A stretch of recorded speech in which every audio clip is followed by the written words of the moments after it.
जय हिंद साथियों। तो कैसे हैं आप लोग? उम्मीद करते हैं कि अच्छे होंगे। अगर आप भारत में रह रहे हैं ना, तो अपना अधिकार के लिए लड़ना सीखिए, क्योंकि ये भारत है, यहाँ लोकतंत्र से ज्यादा भीड़ तंत्र है।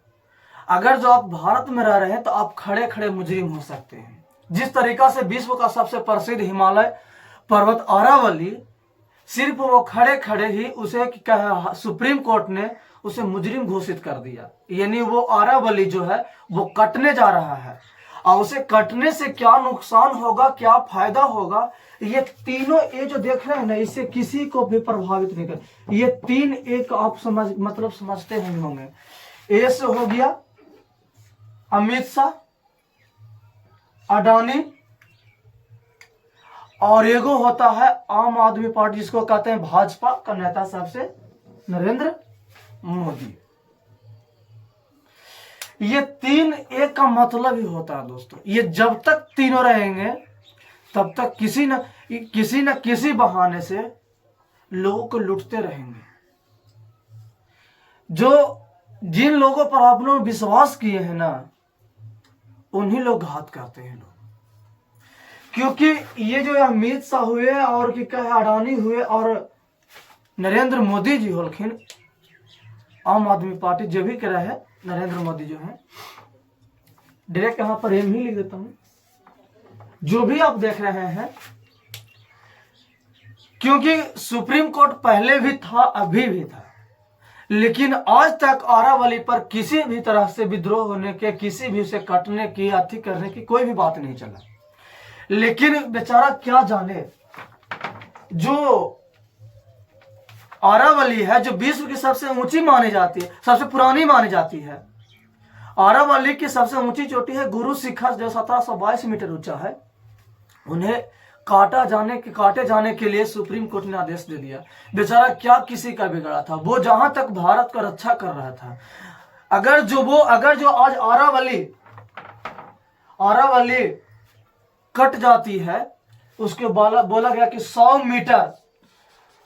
मीटर से जितना भी अरावली पहाड़ों का हाइट कम है, उसे सुप्रीम कोर्ट का है पर्वत मानवे नहीं करते हैं। कहते हैं वो पर्वत नहीं है, उसे काट करके वहां अच्छे अच्छे फैक्ट्रियां स्थापित किए जाए, और क्या है, नए बड़े बड़े 5 स्टार होटल स्थापित किए जाए। लेकिन उन्हें क्या पता कि जो थार मरुस्थल से जो धूल उड़ती है, वो दिल्ली तो पहले से ही प्रदूषित है दोस्तों, दिल्ली पहले से ही प्रदूषित है। आने वाला समय में दिल्ली में लोगों को त्राही मच जाएगा, क्योंकि वही अरावली पर्वत है जो कि क्या है इस और इधर हरियाणा हो गया, दिल्ली हो गया, इन चीजों को मरुस्थल होने से बचाया हुआ है। गर्मियों के दिनों में जब वहां पर लू चलती है, आंधियां चलती है, तो वही आड़कर अरावली इन लोगों को सुरक्षा प्रदान करते हैं, और उसी को काटे जाने की बात कर रहे हैं। जहां तक मानसून की बात किया जाए, अगर जो ये अरावली कुछ तो अवरोध करता होगा, मानसून का जो दक्षिणी पश्चिमी मानसून आता है, उसका कुछ तो विद्रोह करता होगा, अवरोध करता होगा।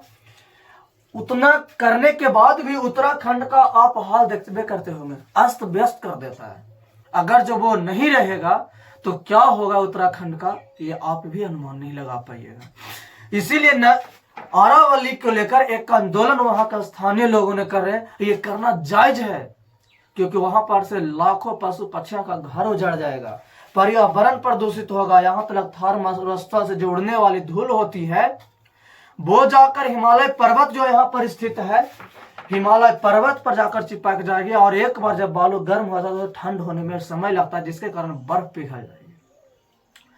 क्योंकि वो अरावली पर्वत काटने के पीछे रीजन है, उसे शेड्यूल 6 में नहीं रखा गया है। अगर जो शेड्यूल 6 में रखा जाता तो वहां शेड्यूल 6 के मतलब होता है कि आप किसी प्रकार के यहाँ पर काम कीजिए तो वहां से स्थानीय लोगों से जांच पड़ताल करने के बाद ही कर सकते हैं। लेकिन वो अरावली को शेड्यूल 6 में नहीं रखा, जिसके कारण से वो आज कटने पर विवाद। क्या उसका गुनाह था?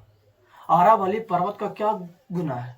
यही ना गुनाह है कि सिर्फ वो इधर के जो दिल्ली हो गया, हरियाणा हो गया, पंजाब इत्यादि क्षेत्रों को वो क्या है सुरक्षा प्रदान करता, मरुस्थल होने से बचाता है, क्या है दक्षिणी पश्चिमी मानसून से कुछ अवरोध उत्पन्न करके बचाते हैं, और राजस्थान से उड़ने वाली धूलों से रक्षा करते हैं। यही उसका गुनाह होगा ना।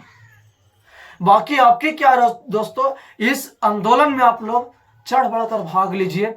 और ये जो मनमानी हो रहा है, ये सिर्फ जो हमारा देश है, सिर्फ दो आदमी के हाथ में, एक पूंजीपति और एक सरकार। जो इच्छा होगा वो सरकार करेंगे और जो पूंजीपति कहेंगे वो सरकार। आने वाला समय वो दूर नहीं है जिसमें पूंजीपतियों का भारत पर शासन होगा। एक गरीब लोग आदमी उसे कुछ नहीं कर सकते। सुप्रीम कोर्ट ने आदेश दिया है कि उसको काट दिया जाए। ये जो देख रहे हैं अमित शाह हुए, ये कहे कि नहीं कटेगा, आंदोलन कर सकते हैं, नहीं कर सकते। वो सुप्रीम कोर्ट का आदेश कोई सुप्रीम कोर्ट का आदेश नहीं दोस्तों, ये रचा हुआ खेल है, रचा हुआ सब खेल है। अगर जो ये जो 3 ठो है, जो 2 ठो जो भी मान लीजिए, वो चाह जाएंगे, जो एक होते हैं राष्ट्रपति, उनकी भी आदेश चलती है। अगर जो वो चाहेंगे, सारे नेता चाहेंगे, तो क्या सुप्रीम कोर्ट का इतना हिम्मत है वो क्या अरावली को काट देंगे? नहीं काट सकता है। लेकिन क्या कर सकेगा, सब केक कटेगा तो सब में बटेगा। क्या नुकसान क्या फायदा होगा दोस्तों, लेकिन आप ही समझिएगा। बाकी अगर जो आप सच में देशभक्त हैं तो देश के लिए लड़िए, आंदोलन में जाइए।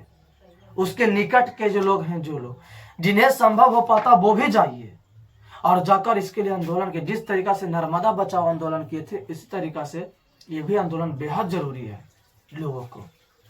क्योंकि आने वाला समय में ना वो दिन दूर नहीं है जो शुद्ध वातावरण के लिए तरसिएगा। अभी कुछ कम है, आने वाला समय इससे भी बड़ा भयानक होने वाला है। दिल्ली के लोग को तो पता ही चला ही होगा कि क्या है प्रदूषण, और प्रदूषण और भी बढ़ेगा।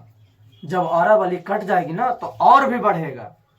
इसीलिए अरावली को संकट मुक्त कीजिए दोस्तों, और वहां के जितना भी स्थानीय लोग हैं, वहां तक अगर वीडियो हमारे पहुंच रहे तो वो चढ़ बढ़कर भाग ले और इसे कटने से बचाए। बाकी आपके क्या है दोस्तों, कमेंट बॉक्स में जरूर बताइएगा। जय हिंद।